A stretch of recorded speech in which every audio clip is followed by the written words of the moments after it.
One's ready. One's ready. Go! Hey everybody, welcome back to the One's Ready podcast. Not using my radio voice today too much, a little bit. On this episode, we have Erik and Coach Jimmy on. I feel like I need to say Coach Jimmy because his beard is so epic, and he's the strength and conditioning guy that's done it all.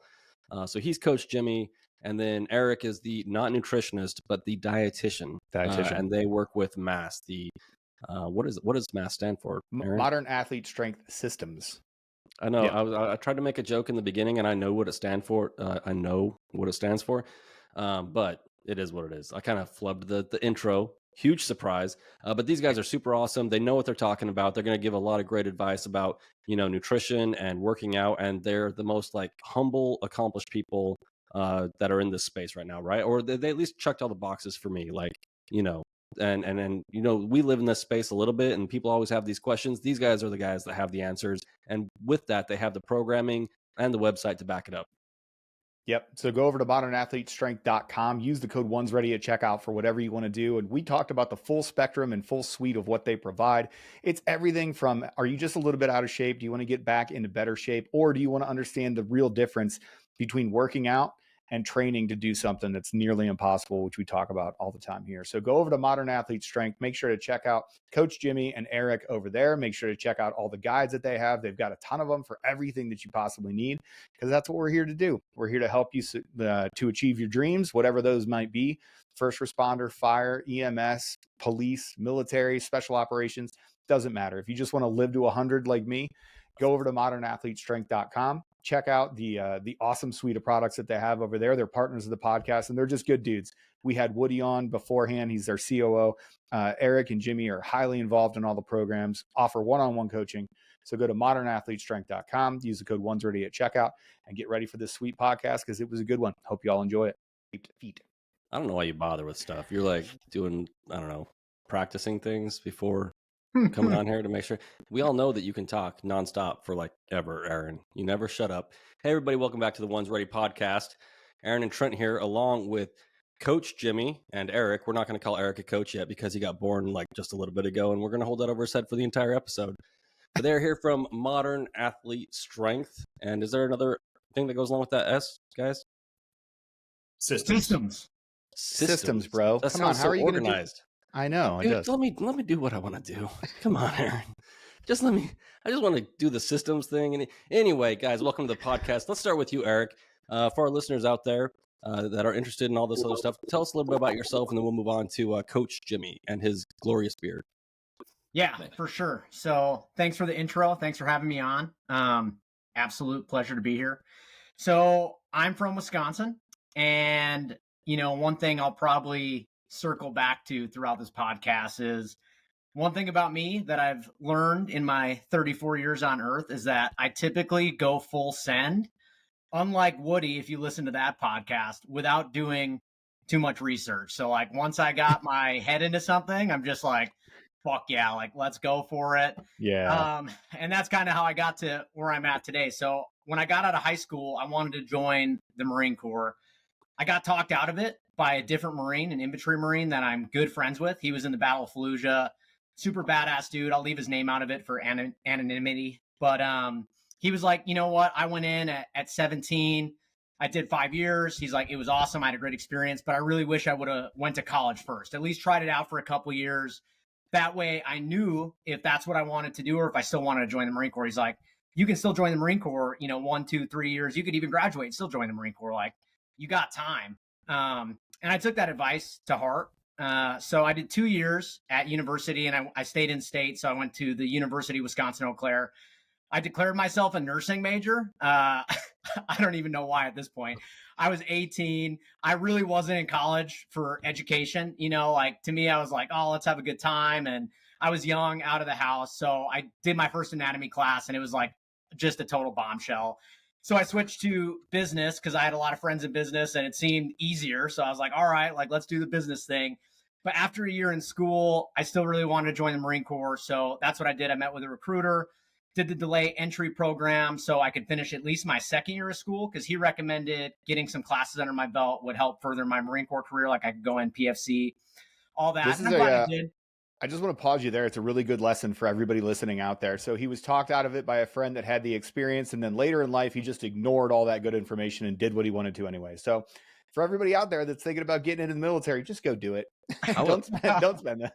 I was thinking, I'm not sure that university is any good because he still joined the Marines anyway. So, like, Right. what did they actually teach you? I'm very confused by this.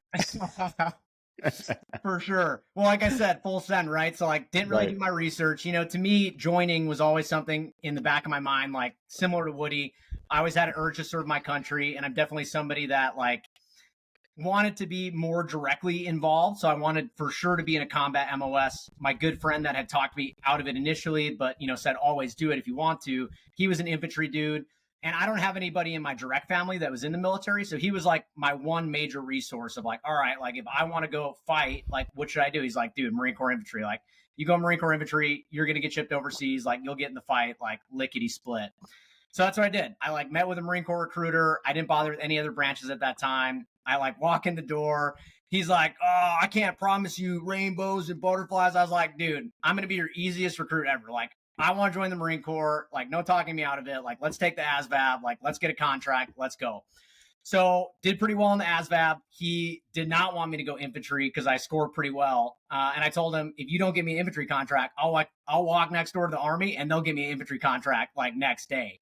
So he got me an infantry contract, which was sweet. I finished that second year of school. I shipped off in June, went through boot camp, and then I went to infantry school on the West Coast, Camp Pendleton. And I joined my unit, which was 2nd Battalion, 1st Marines. So I don't know how much detail you want me to go into my military service, but I'll give you like kind of what I expected versus what I got. So obviously, like I mentioned, my expectation going in was like I thought I would go straight over to Afghanistan, like get in the fight first thing, especially being an infantry dude.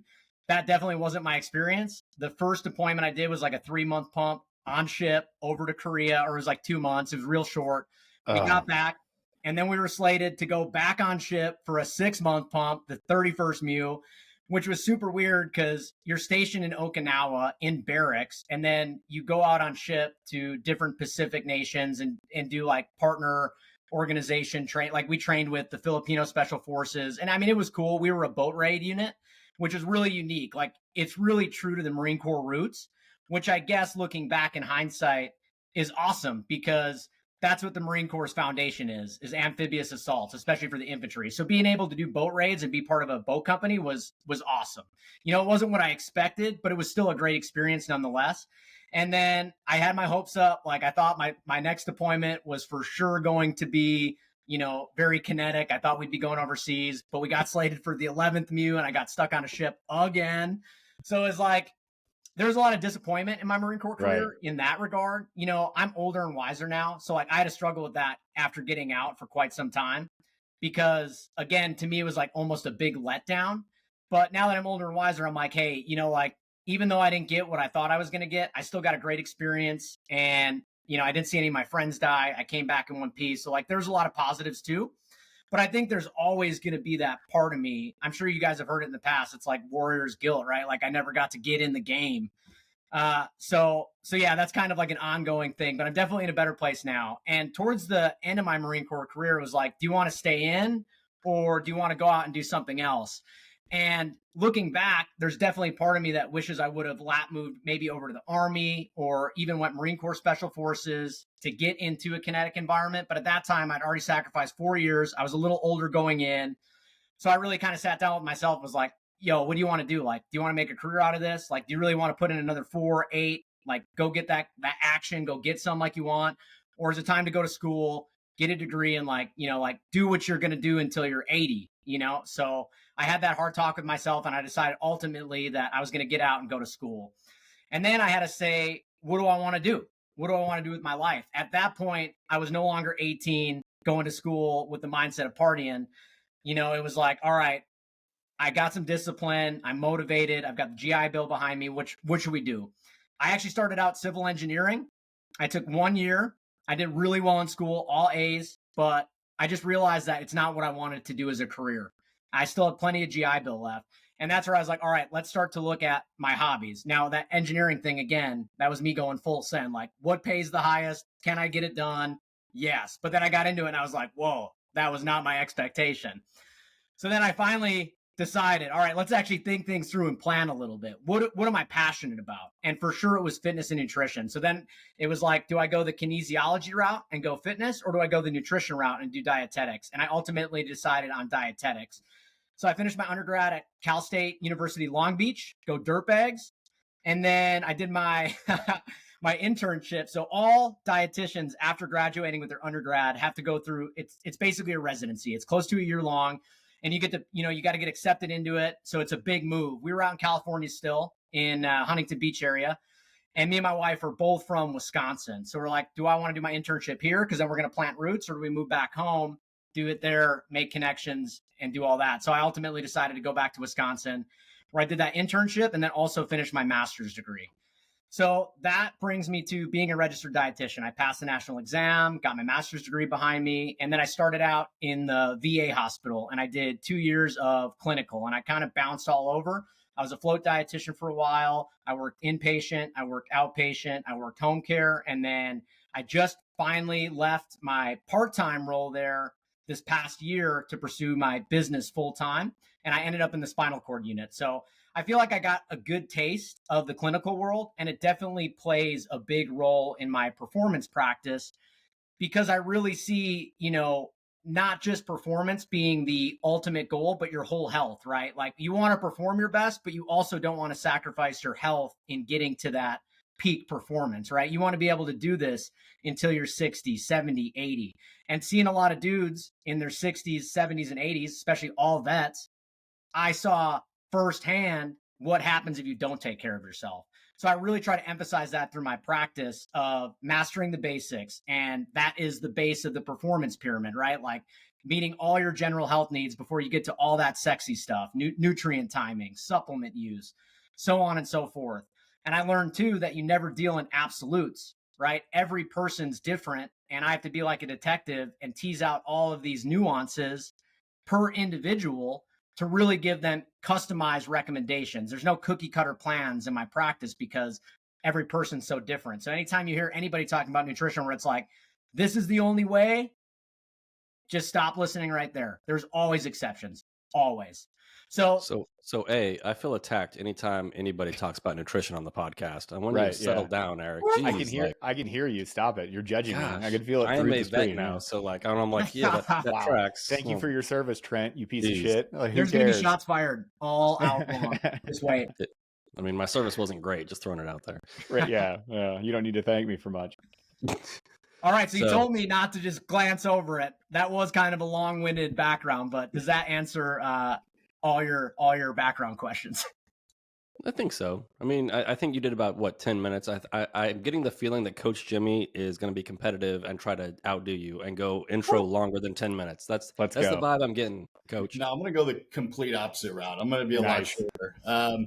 So for my background, unlike Erik, I'm from New York, so just try not to judge me. I don't know where you guys are from, but I'm from New York anyway. So born and raised in New York, grew up playing sports, baseball, basketball growing up.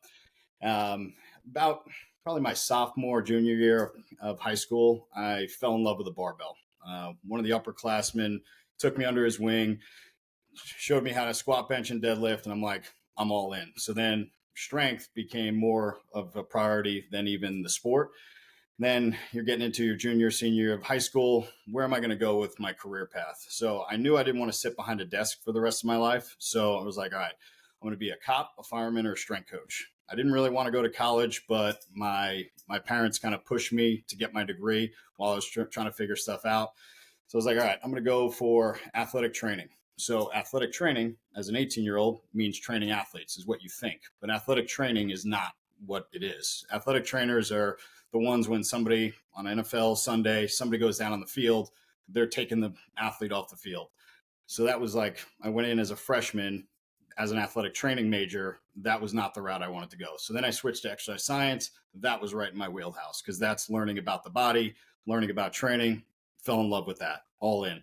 So then I get to similar to Erik, get to my senior year, you have to do a year-long internship. You could either do it in a private setting, more like sports performance facility, or you could do it at a university. So I decided to do it the football strength and conditioning coach at the time. And then I was all in because I hadn't really worked with athletes. I knew that that's kind of what I wanted to do, but basically that's where I learned what strength and conditioning at the collegiate level is. So then I was hooked. So I interned, did my full internship with the strength and conditioning department. I went to Hofstra University, did it there. Then when my internship was over, I volunteered because I basically took the police exam, was going to basically go to Fairfax County, was set up to go into the academy, ready to go. But I was like, you know what? I'm going to continue pursuing this strength and conditioning thing because I absolutely love it. So make a long story short, unfortunately, the football program gets dropped in 2009. And the football strength coach then, who was my mentor, there's no football anymore. So he's leaving. He gives me a heads up. He's like, hey, man, there's going to be an opportunity here where you could possibly get a job here on an interim basis. And it's basically would be like a 6-month job interview. So during my internship, I mainly work with football, but I also work with men's and women's lacrosse. So men's and women's lacrosse, the football program was dropped in December. If you guys aren't familiar, most people aren't. The season for men's and women's lacrosse starts in January. So they were in a pinch. They needed a strength coach right away. So I was like, I'll step up. So was I ready at 23 years old to be a Division I strength coach? Absolutely not. But I'm just going to jump in and I'm going to figure it out because I think that's how most of us learn, just getting thrown into the fire and see if you can figure it out. Yeah, welcome to the podcast. You don't even have to go through an application process to have this thing that we're doing right now. You just need a microphone and a computer. They let basically anybody do it. Exactly. Hey, you just hop into it. Just start talking on a mic.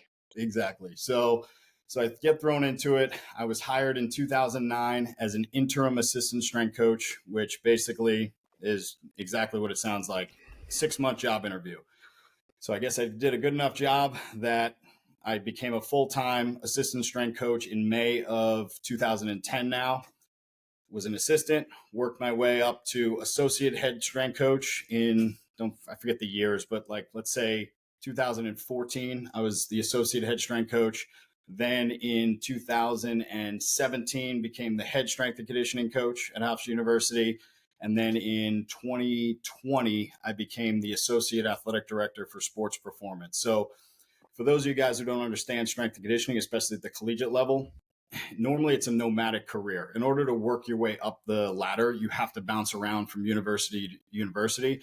So I was kind of the unicorn when it comes to that. I was able to stay at the same university that I did my undergrad at and worked my way up to the highest level that I could at Hofstra. So I'm going to backtrack a little bit. So on my master's, so normally you do your undergrad, you get a graduate assistantship, get experience there, you get your master's, and then you go off and get your first full-time job. I went a little backwards because I just had my undergrad, but I knew I was probably going to have to get my master's at some point. So, but I was like most people, like I didn't love school. So I was like, I already have a full-time job. I don't want to go back to school.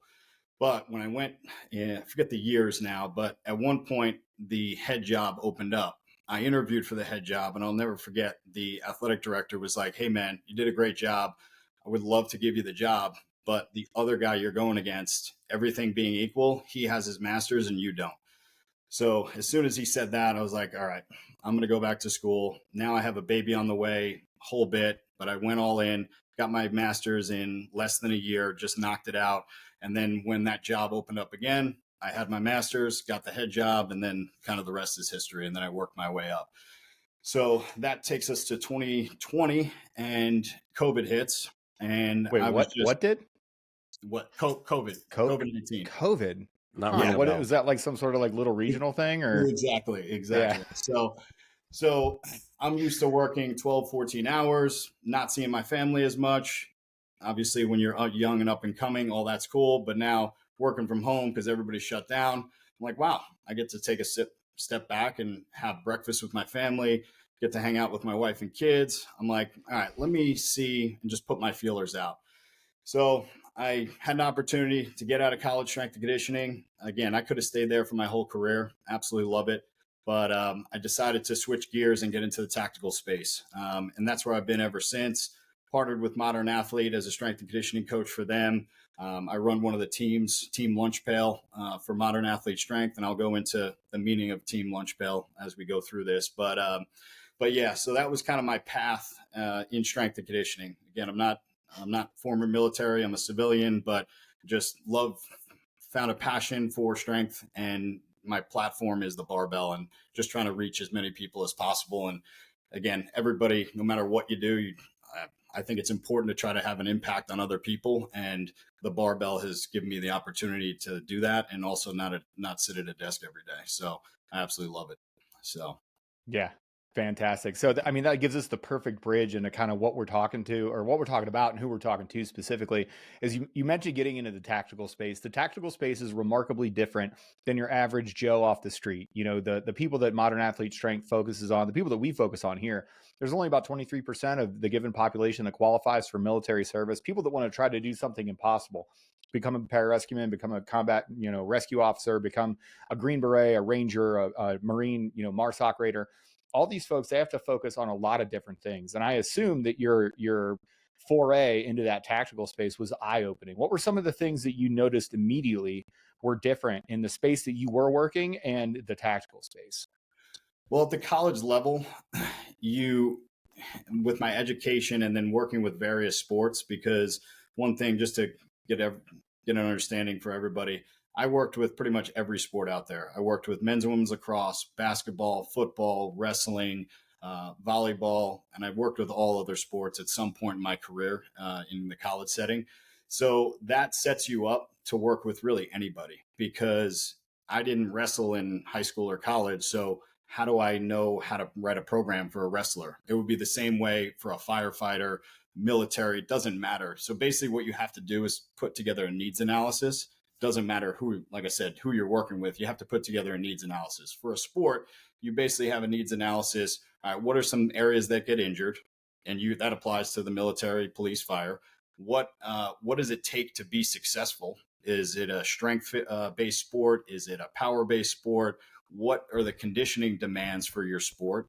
Is there a conditioning test? So that also applies to the military as well, and fire and police, even to get entry level, even to become a police officer, fire, or military.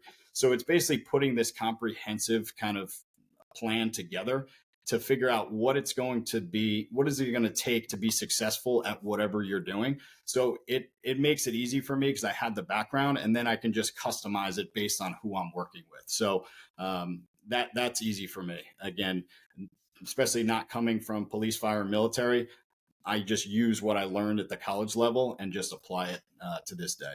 So. Fantastic. And diet is exactly the same, right? It's the same, but different. It's a horse of a different color, whatever axiom you want to use for it. But as we're talking about diet and nutrition, Erik, were there things that you would learn in school that you were like, hey, this just isn't going to work for a military athlete. This just isn't going to work for somebody that's training at such a high level. Where in your programming and in your practice did you have to shift the paradigm of what you knew to be correct so that you could help the population achieve what it is that they wanted to do? Yeah, that's a great question. So every university program is a little different. Some have more of an emphasis in the sports realm than others. But just to give everyone a quick background on like the dietetics profession and the undergrad route in general, is dietitians in practice primarily work in three major categories. They either work in the clinical setting, working in hospitals, using food as medicine. They'll work in a kitchen setting. So they'll be the ones dictating menus, doing all the menu planning and things like that. You can think of like a hospital kitchen, a school system kitchen, etc. Or they work in the community. So like getting, underserved areas, the nutrition they need.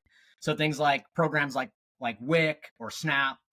So the sports realm, surprisingly, again, this is me going full send without fully doing my research. It's really, you got to seek out opportunities yourself to find that sports experience. That typically comes in your internship, and it's based on your interests. So what I learned in school compared to my experience, not only being an athlete myself in my free time, but also being in the military, I knew there was a big disconnect. I knew some of the things we were learning weren't going to apply to dudes that are in the field all week that are, their main source of sustenance is MREs or UGREs. White So Monsters and Zen. Did you mean White Monsters is in? Because that's I was gonna actually say, what. well, for Eric, me, it I want to was know what was your diet as a Marine Corps infantryman look like? What did it look like? I'm absolute assuming fucking trash. It was absolute fucking trash. I'll send you a picture of the food pyramid that I created like this graphic of the Grunt food pyramid as a joke.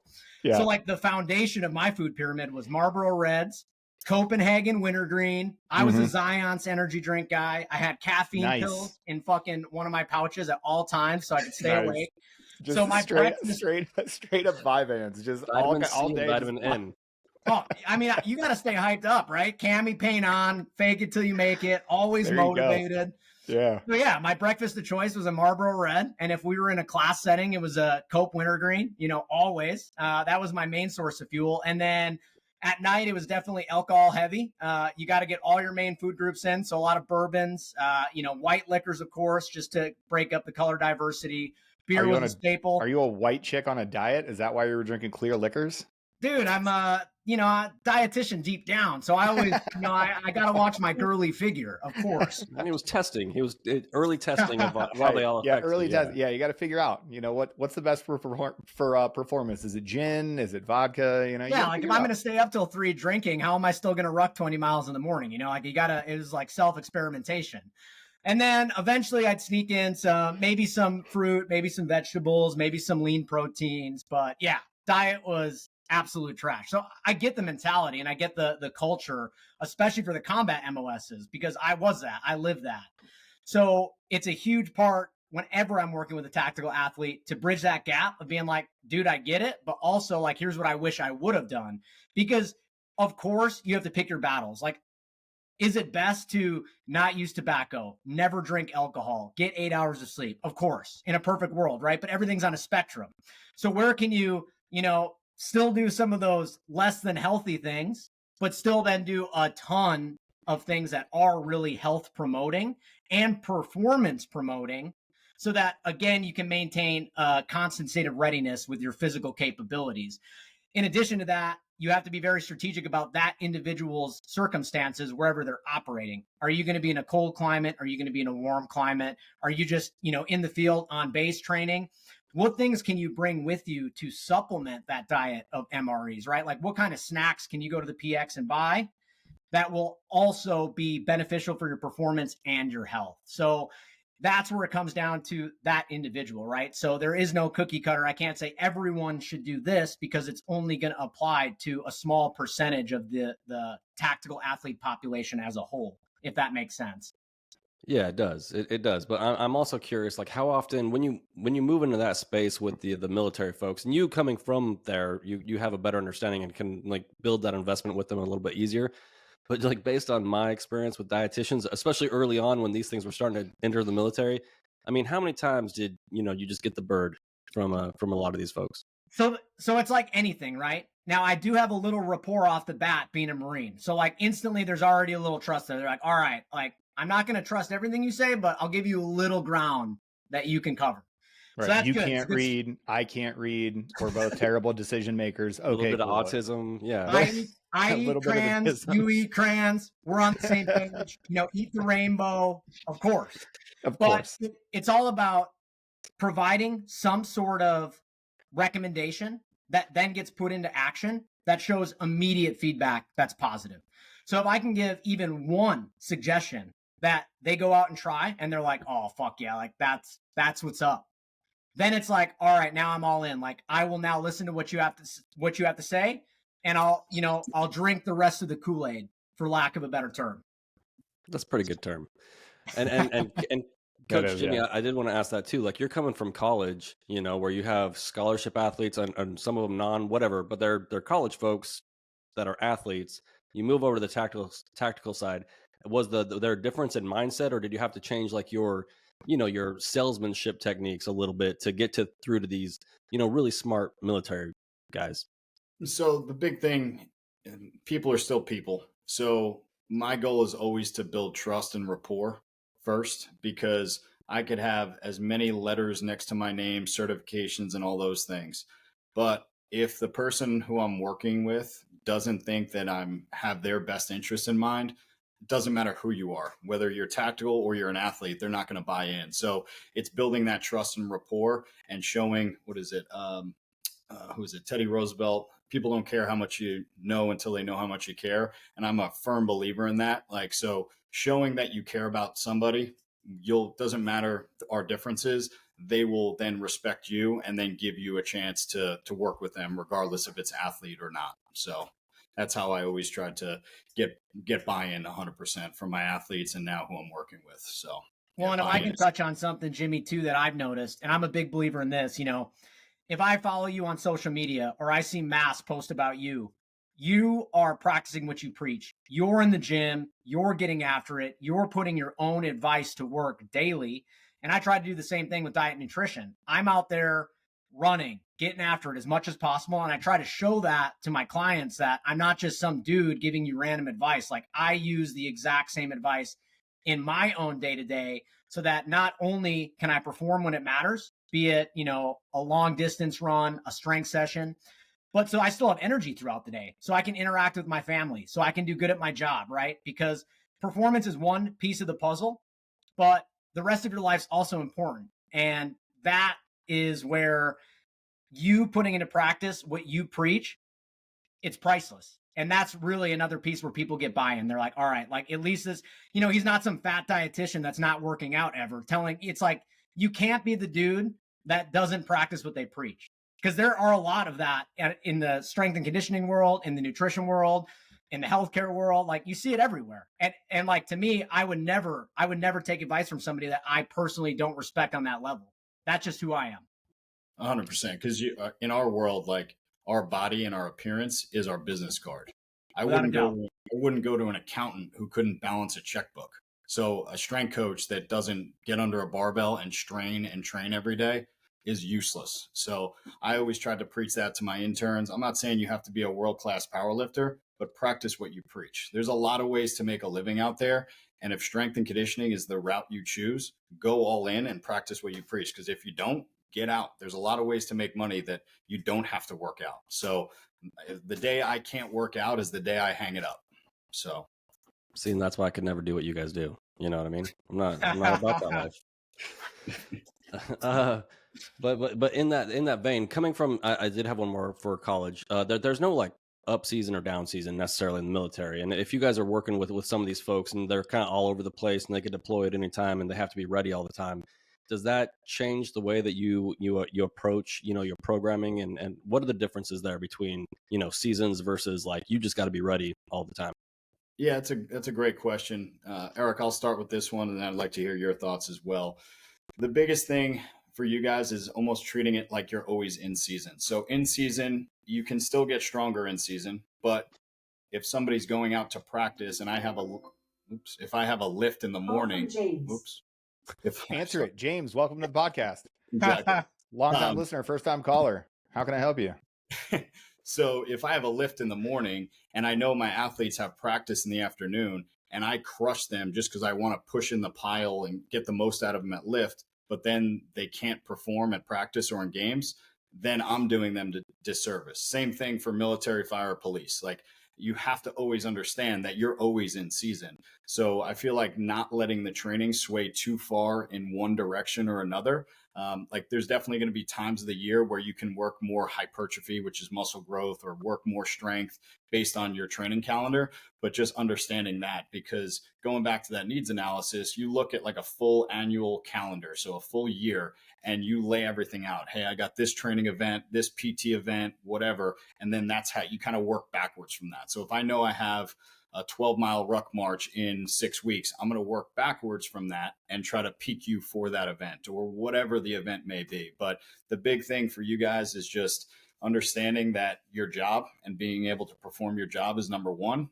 And then the strength is supposed to support that, not take away from it. So that's how I view it, is really you're always in season. So you can still train hard. You just got to be smart about it, and injury mitigation being the number one thing. Because one of the quotes I like to hear is the best ability is availability. So you being available to do your job, and same thing, available to play your sport, whatever the case may be. So that's my thought on it. Erik? Yeah. So from a nutritional standpoint, anybody in the tactical setting that is going to be in kinetic environments and not having much off time. So let's say a special forces operator in comparison to an admin task, or somebody that might be working in the air wing, right, where they've got regular downtime. They do have, if I was to compare it to collegiate level sports, they do have like an off season. Well, somebody that doesn't have that, the focus is always going to be on performance. And when it comes to nutrition, I think the biggest thing that comes up is body composition, because a lot of people want to recomp, right? The gold standard is to have low body fat, high muscle mass. So a lot of people are like, I want to lose weight. I want to lose weight. I want to lose weight. And that's great if you do have that downtime. But I need to emphasize that anytime we're going to try to lose weight intentionally, we're going to be in a caloric, sorry, deficit. I'm having a brain fart. Deficit. You're going to be shorting yourself calories day to day, right? So you're going to be in a deficit. Correct. Thank you. Marine brain, still working through things. But yeah, so when we're in a caloric deficit, okay, we're underfueled, and we also run the risk of falling short on certain micronutrients because we're intentionally eating less, right? If you're in a job setting that requires you to perform at any given time, you don't want to be in that position. It leads to increased injury risk. It leads to poor performance. So you need to really get in the mindset of, all right, I got to stay focused on performance. I may not be able to reach that body composition goal right now. I just need to be able to perform my best. And typically, when people get the base of the performance nutrition hierarchy, which I'll explain here, once they get that base mastered, typically that body fat starts to shed anyways, because there's a lot of foundational habits that get changed. For example, right? Let's increase your fiber intake on a day-to-day basis. We're not even going to touch calories yet, but let's just get that fiber intake up. Well, when an athlete does that, they start eating fruits, vegetables, whole grains, things that are beneficial for their body. And in doing so, instead of overeating a ton, like let's say that athlete was consuming like 600 calories in surplus daily and they were a little overweight. Well, just by increasing their fiber, that might naturally bring them down to reach caloric maintenance. So now not only are they still giving their body exactly what they need and they can perform their best, but that weight starts coming off slowly. So they're still actually reaching their goal. They just don't have the mindset of lose weight, lose weight, lose weight. Because when they do that, again, you always run the risk of underperforming and potentially causing yourself an injury that you don't want because you're undernourishing your body. So I always stress the hierarchy. And to put it really simply, there's 3 tiers. The first tier, the foundation of that, is meeting your daily energy needs and staying adequately hydrated. If you can just do those 2 things, right? You meet your energy needs, so you're getting the calories you need. Your macronutrient distributions are pretty much on point. You're hitting your protein numbers, your carb targets, and your fat targets. And then you're adequately hydrated. You'll be able to accomplish most tasks. It might not be to the best of your ability, but it definitely won't be a poor performance. Moving up the level, you start focusing on the smaller things, hitting those micronutrient goals. Am I getting enough magnesium? Am I getting enough zinc? So on and so forth. And then the top of the pyramid's the real sexy stuff. That's the specific nutrient timing. Should I consume 60 grams of carbs 1 hour before my workout? And then what should I have in my workout if it's going to be, let's say, an hour and a half long? And then what should I be focused on for my recovery nutrition? You get all those numbers perfectly dialed in. That's the sexy stuff at the top. But if the base of that pyramid is jacked up, it doesn't matter how many supplements you take, what your nutrient timing is. You will never perform your best if the base of that pyramid isn't solid. So typically just getting guys to master that first, it's a great place to start. And it in any job setting where you have to be in a ready state all the time, I always emphasize the base of the pyramid first before we start teaching the cool stuff. Right. So I spent most of my 22-year career desperately trying to out-train my shitty diet. So I'm just going to ignore everything that you said right there because it doesn't seem to make sense to me. So I'm just going to go on. I want to take it down to brass tacks. And so thank you so much for putting that hierarchy out there. That is fantastic information. We're going to talk specifically about modern athlete strength, and I'll pull up the website as we kind of talk through it here. But, you know, Jimmy, I'm going to turn it over to you. I want to talk about Team Lunch Pail. If you guys aren't aware, go to modernathletestrength.com. Feel free to use the code ONESREADY when you sign up. No big deal. That's our code. Have fun. Sign up through the website. But as we look at Team Lunch Pail, and I'll bring it up here as we're talking, what was the impetus behind Team Lunch Pail, and how do we baseline, like when we bring people into Modern Athlete Strength and we start talking about, you know, hey, this is how we're going to build you up. We have the dietitian, we have the diet, like all of the diet stuff locked down. And we're going to dive into that here in a second, Erik. But you, from a strength and conditioning aspect, Jimmy, when you bring somebody into Team Lunch Pail, what are your building blocks for where you start? Because we have a whole bunch of people, you know, a lot of our DMs are like, hey, I'm out of shape. I haven't trained a whole lot. I really need to just start from where is square zero? So when you bring somebody into Team Lunch Pail, first of all, fantastic name. I can't wait to hear this explanation. But, you know, when you bring them in, what are your bare bones? Where do you start with somebody that's just starting out? Yep, absolutely. I think great question. So real quick, Team Lunch Pail. I'll actually break out my lunch pail.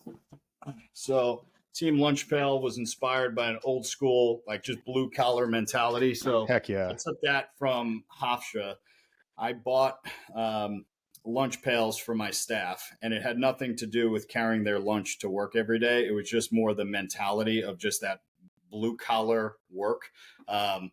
And the program represents that as well. I try to fit everything into the program, whether it's strength, conditioning, mobility, injury prevention, all of those things in the program, just like you would prepare for your day, going to a blue collar job where you have to have everything with you, but it just represents blue collar hard work. I kind of describe my program design as a combination philosophy wise of Rocky IV, where he's like splitting wood out in the country, and Dolph Lundgren. So like the science and just the absolute blue collar work. That's like my philosophy. Like there's a time where you have to have your principles have to be research based in strength and conditioning, because there's a lot of stuff, especially with social media, a lot of these crazy exercise, things like that. I cut out the fluff. My program is based on minimal equipment. I'm in my garage gym right now. I designed my program for minimal equipment. So if you have access to a barbell and a power rack, you can do my program.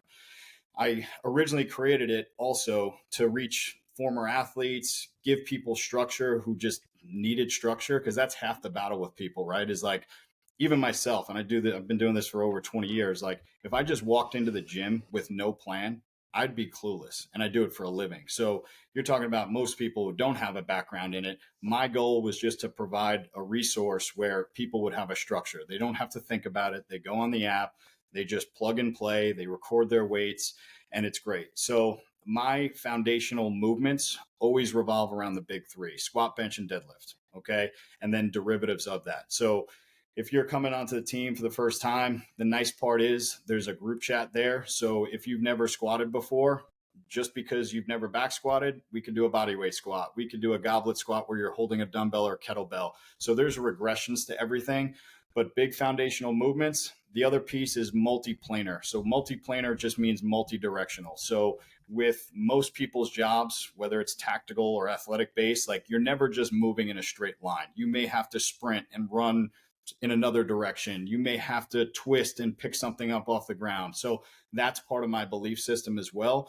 And then the last part is conditioning. I think everybody should have a base in conditioning. I think the tune has now changed. When I first got into strength and conditioning, it was like you had to lift. If you did any type of long distance running, you'd look like a cross country runner and you'd have no explosiveness. Well, that's definitely a fallacy. That's not true. Like the base conditioning, like zone 2, meaning like low heart rate, conversational type pace conditioning, is great for recovery. It's great for bringing your resting heart rate down. If you have a low resting heart rate, that means your heart is pumping more efficiently. Like if you're in the 60s or 70s and your heart is pumping constantly and you're just hanging out at rest, you're probably not that efficient. Where if somebody's sitting around like a 40 to 50, that just means it's slowly pumping, but it's giving your body oxygen and it's just really super efficient. So foundational strength movements, multiplanar movements, and then conditioning is the basis of my program. And everything I write is in 12-week cycles. So again, everything is progressive. I do all the program design for that. And we get a lot of interaction amongst the team for any substitution guys need. Hey, I'm working out at a public gym. I don't have this piece of equipment, or I do have this piece of equipment. How can I incorporate this in the training plan? And that's the nice part about it, because a lot of times you go online, you get a PDF of a program. There's no person behind that. It's not personal. So now I can get on there and help guide the people on my team and make it more efficient for them. So that's been great. But that's my belief system. Like bare bones training, like you can get a lot of work done. The barbell has been around for a long time.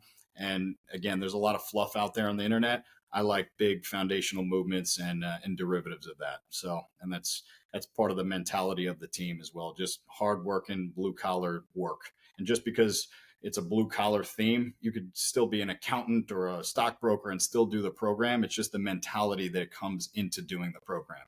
So that's the team lunch pail. Yeah, it's about the work. By the way, Rocky IV, objectively the best Rocky movie. Like, we'll talk about how you order the Rocky movies in order of precedence. He took a fight on Christmas Day in Russia without any training against a guy that was super juiced up for the fate of the Western world, and the guy won. I just don't understand how you don't put that as the best Rocky movie of all time. It's just absolutely a sweet beard too. Sweet beard. Yeah. He had his trainer just slapping him, screaming no pain in a damn a barn in Russia. Come on, man. How do you not get splitting wood? Yeah. Soundtrack is great. It's fantastic. Absolutely fantastic. We made the joke about out training your bad diet. And Erik, I want to turn it over to you and really talk about when you get somebody in, and we talked about your hierarchy, which is just absolutely great.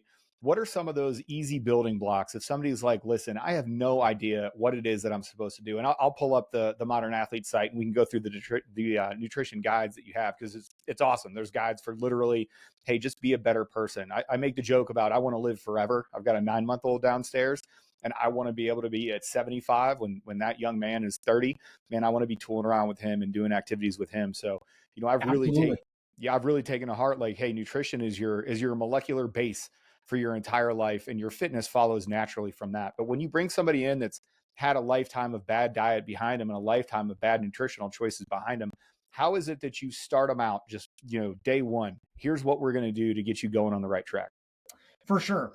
So I also do 12-week cycles. That's my bread and butter. And through experience, I've just come to that time frame being the most effective. I am huge on education. So my whole take on nutrition is that you need to educate somebody on the why behind what advice you're giving them so that they can properly implement it. The thing about nutrition, like I alluded to in the beginning, is that everybody's nutrition is going to be very, very individualized to that person. That's why I don't like writing diet plans for people, because let's say somebody comes to me and says, all right, I want to run a marathon and I need a diet plan for that. Or I want to lose 10 pounds. What's a diet plan for that? I could take a detailed assessment of that individual and write a plan that will most likely work for their given goal. But once they're done with that plan, they will most likely have learned absolutely nothing. So I'm a big believer in teaching somebody how to apply nutrition to their day-to-day life, because right now they may be a fucking hard charging 20-year-old operator that's getting some. But I want that person when they're 60, or 70, like the example you used, right? Let's say they want to run a foot race with their grandkid.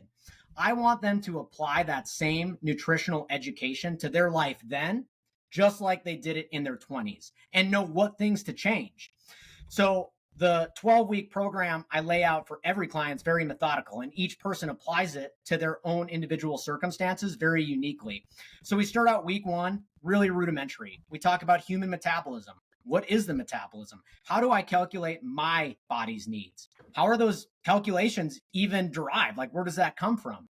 From there, where do I want to set my macro distributions? Like, how much protein should I have based on my current situation? How many carbohydrates should I eat daily? What about fat?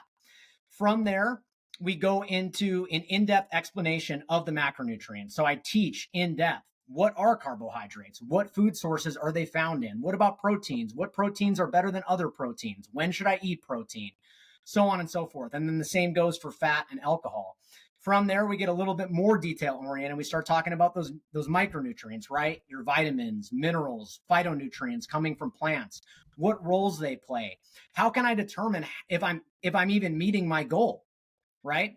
So I give them a great resource for that. And then they can do an in-depth micronutrient assessment of their current situation, because some people are probably getting enough magnesium, whereas other people are probably eating no magnesium in their day-to-day diet.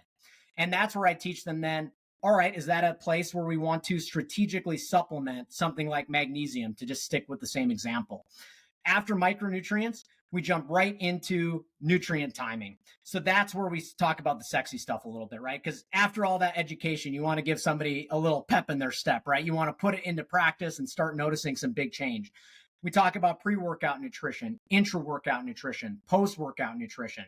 And depending on what that person's current modality of exercise is, be it strength and power, be it an endurance runner, be it a dad that just wants to stay fit, we apply all of that pre, intra, post nutrition information to their day-to-day circumstances.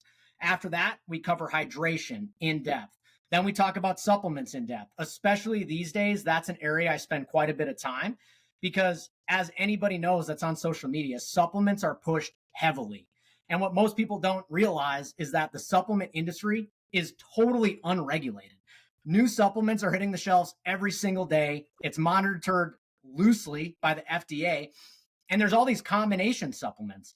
So there's like multiple multivitamins out there. So to most people, when they think of a multivitamin, they think of like Men's One a Day or something along those lines, where they're getting all their vitamins and minerals. Okay. But then they also take a greens powder, and they don't make the connection that greens powder is also a multivitamin. And if their multivitamin is high dosed, especially in those fat soluble vitamins, vitamin A, D, E, and K, and then they take the greens powder, which also has high amounts of those fat soluble nutrients, well, now they might be at risk for a toxicity, and they may actually be doing more harm than good. So kind of just teaching each client how to effectively gauge whether or not to take a supplement, really an important step. And then at the end, I give them access to my meal prep and planning guide, and we go through that, and we take everything we learn in those first 7 weeks and we apply it to their life.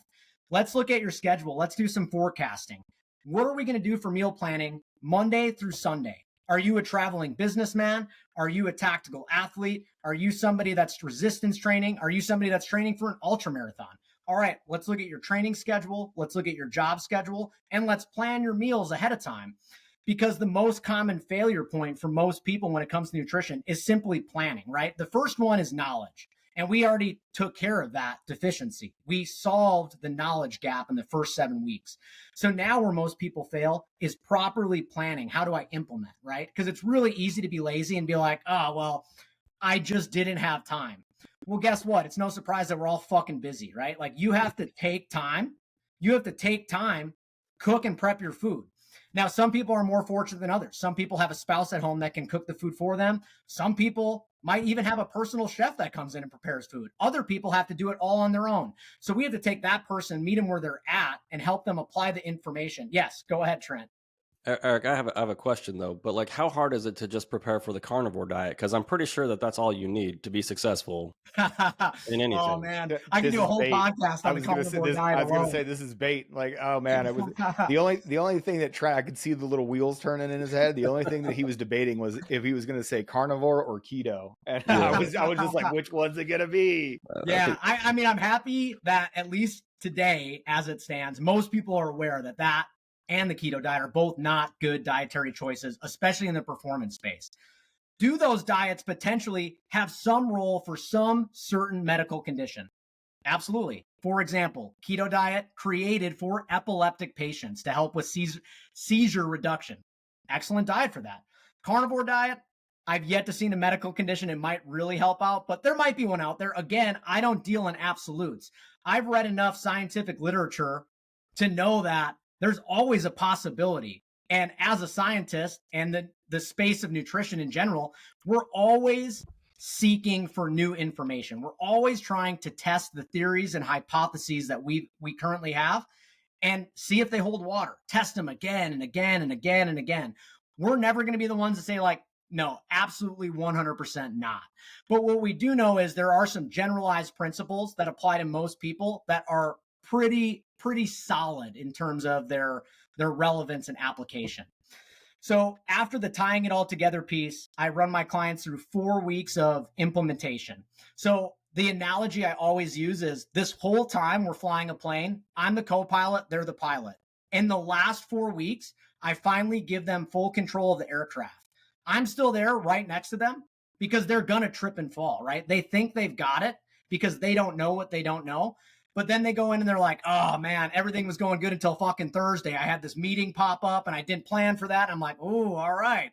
Was that the first meeting that ever popped up out of nowhere? And they're like, no. And I'm like, well, there you go. Clearly, we need to come up with a backup plan. So then when a surprise meeting happens, you have a plan to stay on top of your nutrition.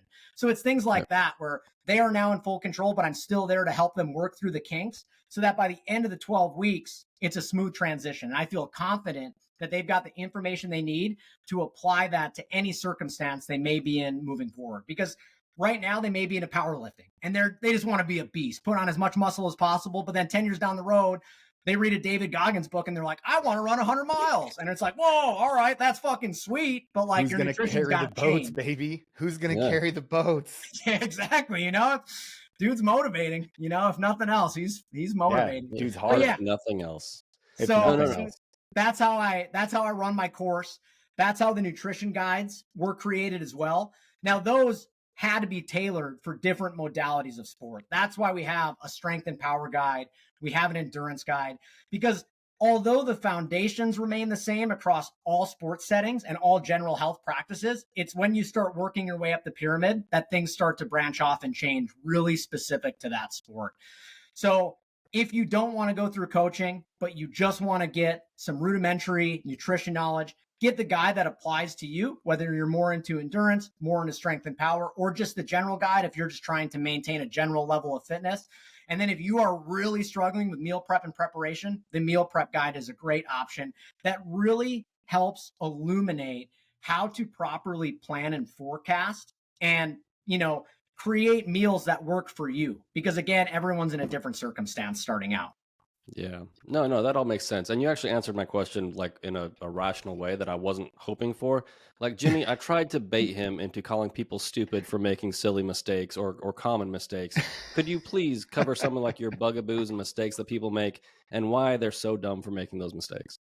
Yeah, no, absolutely. So stupid. We shame here on this podcast, so welcome to it. We're bringing back bullying and hazing, so welcome, gentlemen. Eric was like, no, everybody's fine. I'm like, no, they're not Eric. fine. Trust me. You don't have to talk to him. You don't have to talk to him every week, Eric. We do. Fair enough. I've gotten soft since I've gotten out, you know? Nutrition and strength and conditioning are very similar in the fact that things come up, new fads. My bugaboos are like these recovery modalities. They all have their place, like ice baths. Everybody's filming themselves on social media, hopping into an ice bath. All that's fine. But my joke that I say is like, if you're eating cereal with a cartoon character in the morning, you don't need a recovery bath. Like you don't need tech pants, an Oura ring, or whatever is out there. Like start doing the simple things right. Start lifting 3 days a week. Start doing some conditioning 3 days a week before you even deserve some of these recovery modalities. So that's my big issue in strength and conditioning, is that the recovery stuff, and like people get obsessed with their heart or their recovery rates and things like that. Like at the end of the day in college, some kids would wear Whoop bands or Oura rings or whatever. But at the end of the day, if it's the national championship and you says you're not recovered, guess what? You're going to play. So same thing. Like if you had to wait for perfect recovery, perfect sleep in order to train hard, you'd never get anything accomplished. So no doubt, all those things are great. But just understand, when push comes to shove, life's going to get in the way, kids, family, whatever. You have 4 hours of sleep. I'm still going to train the next day. I'll just be smart, but I'm still going to train. I'm not going to let this little device dictate how I live my life. Like we only have so many opportunities to get under a barbell and train before this roller coaster ride is over. I'm going to take advantage and train. So that's my big thing with that. But I just like to keep it simple. Simple and sustainable. Like find a schedule that works for you, that you can be consistent with, and that's how you're going to get results. Because I think people sometimes just bite off too much and they can't be consistent with it. They hop on 6 day a week training plans. All right, first week they're really hot and heavy. They do all 6 days. Then the next week they only get 2 to 3 days in. Well, now you're not doing the program because you didn't pick something that fits with your schedule. So I've gravitated to more of a total body approach, which when I got into strength and conditioning, it was when I was in high school. I had the Arnold Schwarzenegger encyclopedia, chest, bodybuilding. Arms, let's go, baby. I feel like every guy, everybody gets into it like that. But then as I've gotten older, like you can get a lot of results lifting 3 days a week. I think it's just getting the information out there to people. Because if you see a total body training program, you're like, wait, I'm squatting, I'm benching, and I'm doing a clean or a kettlebell swing or something like that. They just don't understand how it applies. But when you look at 5-6 day a week programs, there's a lot of fluff in there. Arms are great, but guess what? If you do a lot of pull-ups, your arms will probably be pretty big. If you can do correct pull-ups, your arms are going to grow. If you can do dips, your triceps are going to grow. I don't think you necessarily need to have a day designated for arms. If you have it in the I got How dare you? If let's say you have a 3-day total body lifting split, let's say you have more time on the weekend. You want to go to the gym and burn it down for an hour and throw in some arms? Absolutely great. But I'm not going to lose sleep if you miss that training day of arms. I'd rather you get big foundational movements throughout the week. And then once you do that consistently, then you can throw on just like the window dressing and everything like that. So, because the other piece is like, whether it's athletics, that's really where I got into total body training, because in athletics, there's no sport where you put a barbell besides powerlifting. You're not putting a barbell in the center of the court and see who can squat the most to determine who's going to win the basketball game or football game, whatever. So you have to balance a lot of things. So if you have 3 days of total body strength, and then it leaves you room for conditioning. If you're the average person and you like to do jujitsu, it allows room to do other things outside of the weight room.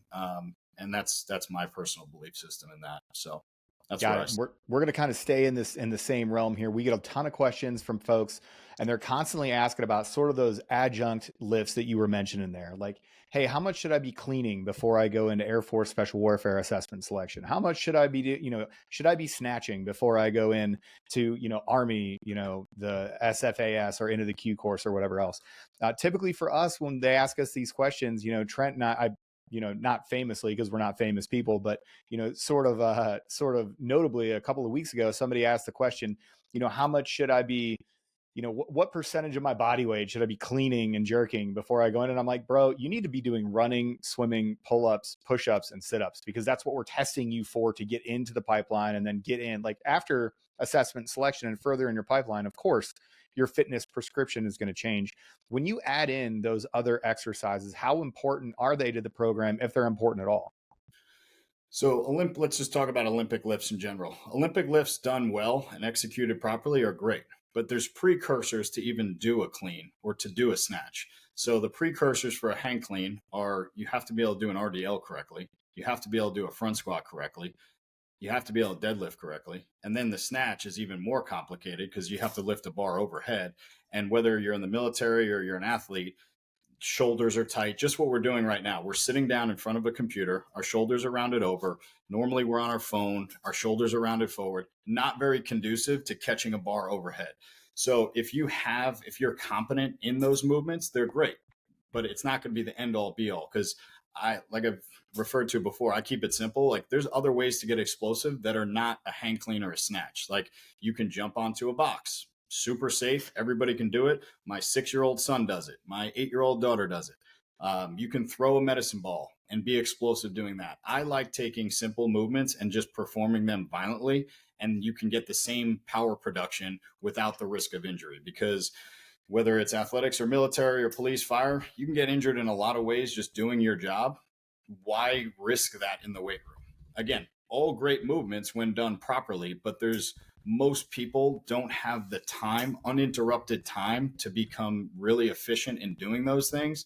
So I don't program them very much. I do derivatives of them, meaning like I'll do a trap bar clean pull, basically an explosive trap bar shrug. I'll do let's see, what other clean pulls in general without actually catching the bar on my shoulders in a front squatted position. So I prefer that type of stuff versus the full movement, because again, you're not being tested in any of those things. It's not like you go for a police test and they tell you to power clean a bar off the ground or else you're not going to get in. Same thing with military. So right.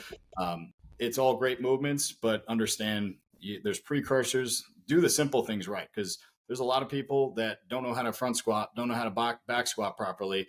And the majority of people have low back injuries, disc issues, and things like that. Yeah, let's just lift the bar high velocity and catch it across our shoulders or catch it across our head.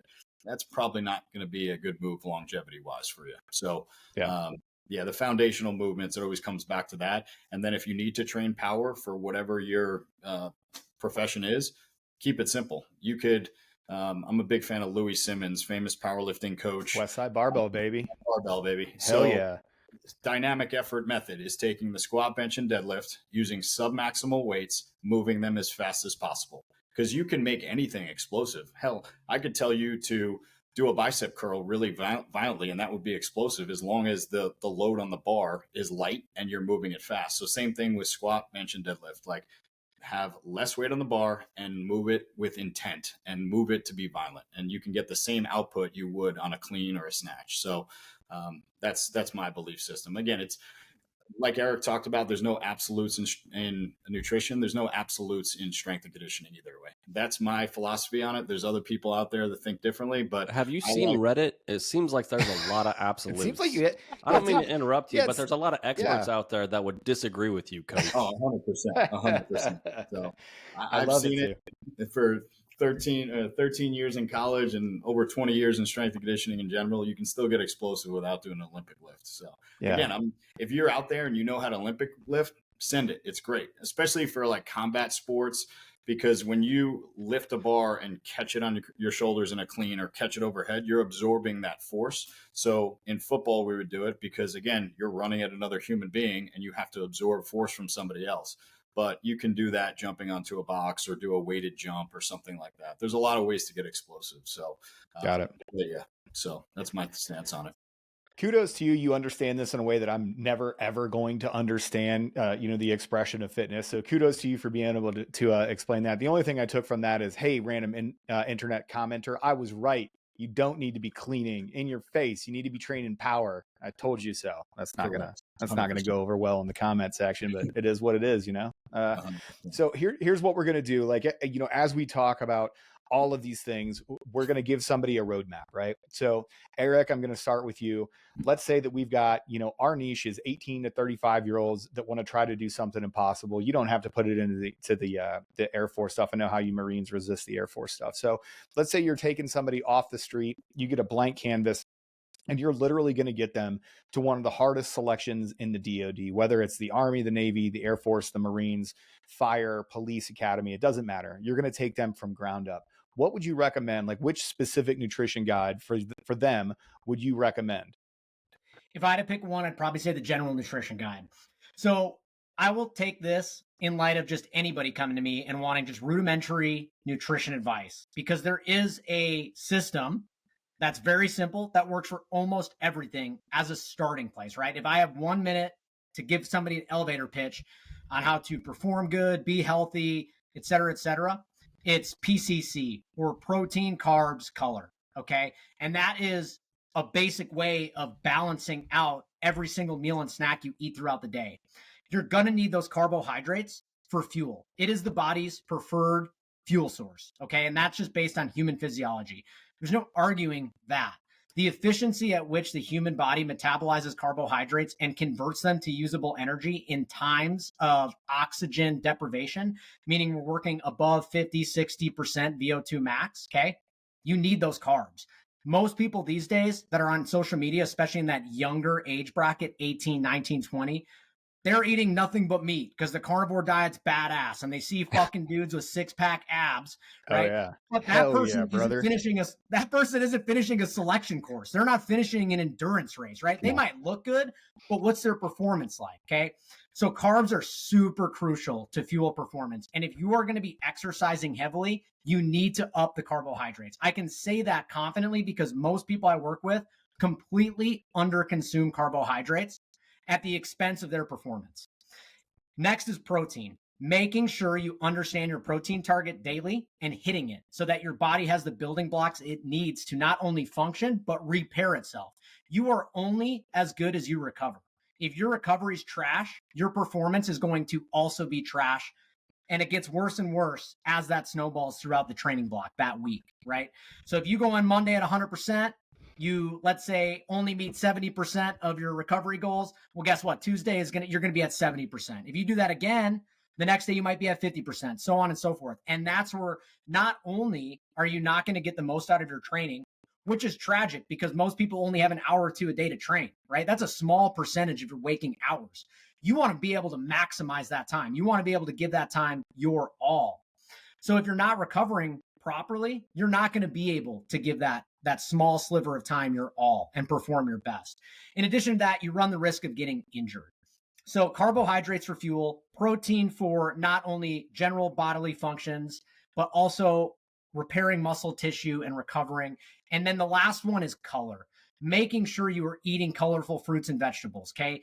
You need fiber and all of those phytonutrients for a number of different reasons. We could do a whole podcast just on that topic alone. But if you can balance each meal and snack like that, where you've got a adequate serving of protein, an adequate serving of carbohydrates, and then an adequate serving of color, which are also carbohydrates, right? But they're the less starchy, less calorically dense carbohydrates, right? You're really shooting for that color to get your fiber and to get your vitamins, minerals, and phytonutrients, okay? If you can balance each meal and snack like that, do that consistently, day in and day out, you will be light years ahead of somebody that is not doing that. 100%. So that is the advice I give all people as a starting place. Well, guess what, Eric? I live at 50%. So what was anything you say? All right. Yeah, joke's on you, guy. Damn. Got him. Jimmy, it's kind of the same thing, you know, get someone off the street, especially for these military type selections or anything difficult that they're going to do, you know, and you're aware of the requirements based on all the things that you do. Like, where do these people start? Because we know what we say, but we want, you know, you to say something that's better than what we typically tell them. No, absolutely. The big our from our team perspective, our Warfighter team is directly for police, fire, military. So Brian, our CEO and founder, he runs that team, and we program very similar: total body strength training, balancing, conditioning with the strength and power. The big difference between Warfighter and Lunch Pail, it's just there's a little bit more emphasis on load carriage, so rucking, things like that, and just being under load. So if people were interested in that, that would be the route. But the thing I see a lot is people that hop from program to program, not necessarily on our teams, but if you're familiar with Jim Wendler's 5-3-1, that's a popular one, or Westside Barbell. They'll go on a program for 4 weeks and be like, oh, this is not working. I'm going to switch to something completely different.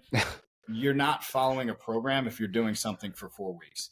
It has to be 12 weeks or more. So stick with something, record everything you're doing, because some of my best training, I know to this day, is when I write everything down or I input everything into my phone. The nice part about Train Heroic is our app.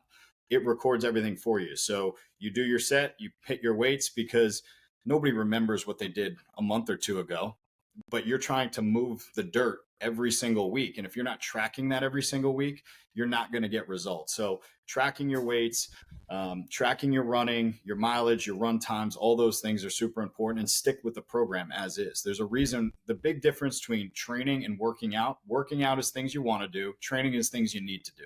That's what we preach. Like that's huge. Like, who wants to do a single leg Bulgarian? So back foot up on a bench. Most people don't want to do it. Most people want to do a bicep curl or a shrug. All those things are great, but that's the difference between working out and training. So we are providing training because we're going to fill the gaps of things you probably won't do on your own, but it's on there for a purpose. And there's rationale, there's research, it's all supported. And then the other thing is, I've seen in college and in the tactical realm is all of a sudden you just have a mileage spike. So you're getting ready for whatever event. Oh, I haven't been doing any running. I'm going to send it. I'm going to go on a 10 miler. Okay, you get through that. But then what are the residuals after that?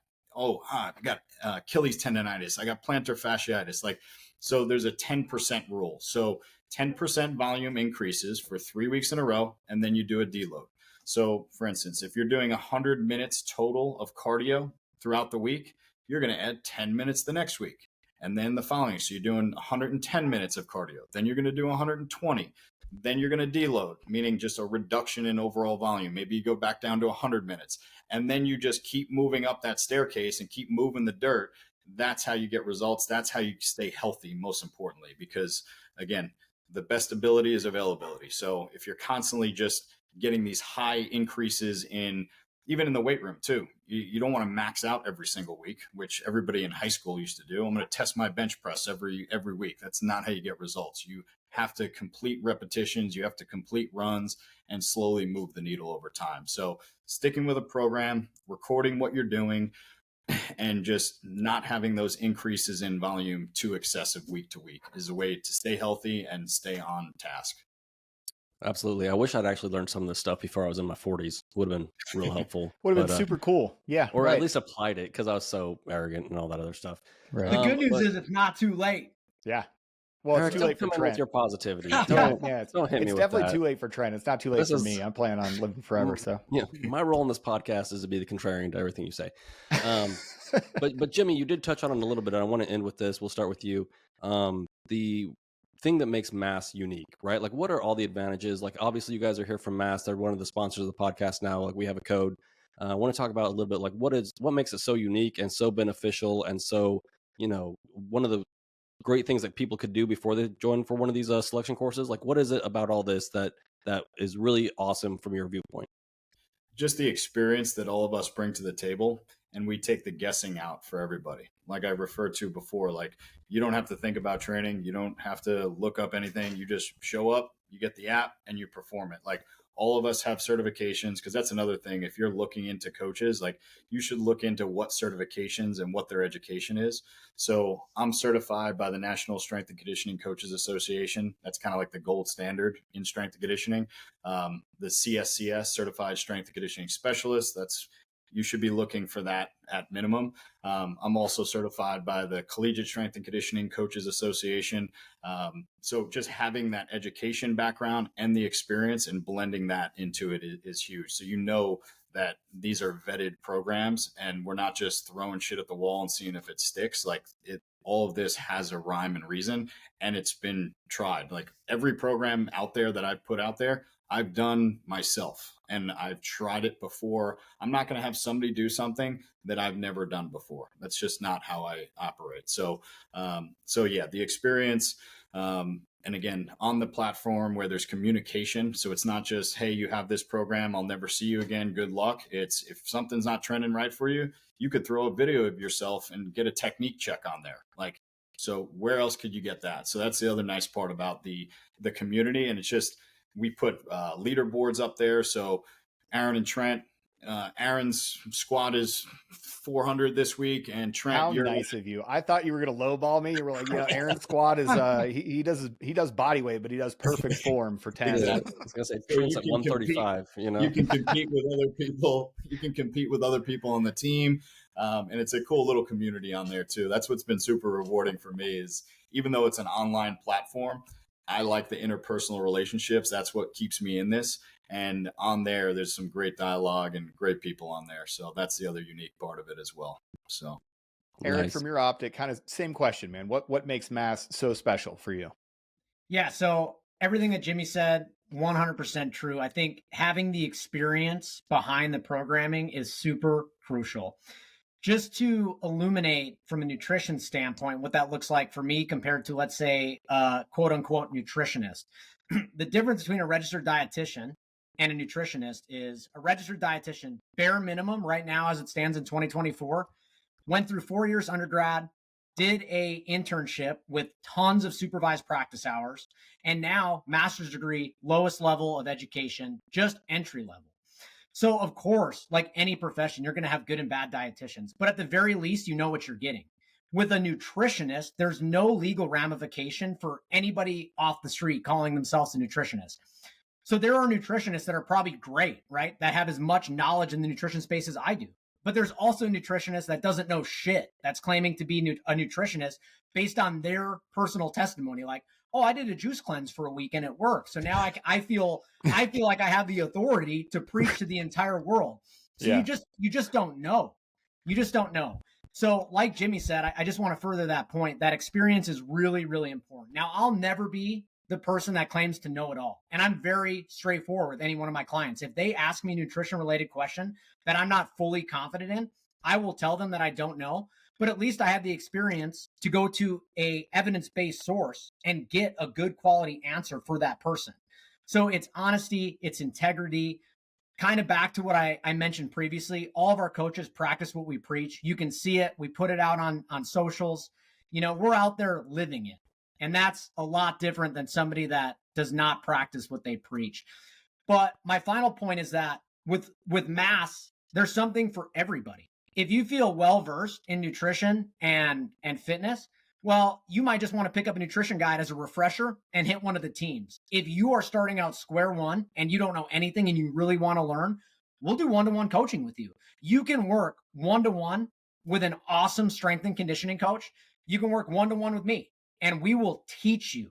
So, and then there's middle ground, right? So whatever you're coming to us with or at, we'll meet you there and we'll give you what you want. And if we don't know the answer, we'll find it for you so that you can have a positive outcome. Because our mission is for you to succeed. Do you guys just want to start running this podcast? I don't even feel like I have a place here. Like that. Between your last two answers, guys, I just want to say thank you to both of you, Jimmy and Erik. You guys are awesome. Everybody go over to modernathletestrength.com. Check out all the training and nutrition guides. They're all there for you. Use the code ONESREADY. When you get there, it's all one word, ONESREADY. So it's just like the podcast that you're watching right now. Just plug it in there.